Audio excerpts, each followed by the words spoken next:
What's active contingent versus pending? If you're looking at some of the portals out there, you may see sometimes certain things say active contingent and others may say pending. What's the difference? Active contingent means there is a contingency that needs to be fulfilled first.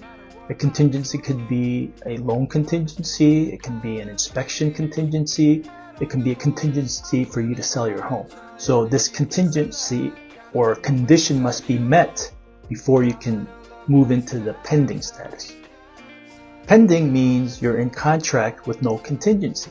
So it would be a situation where you put in a non-contingent offer, meaning you put in an offer, there's no contingency. So it just goes straight to pending status.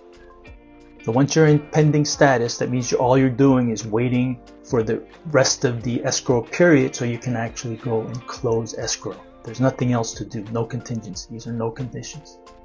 So please follow me for more real estate tips.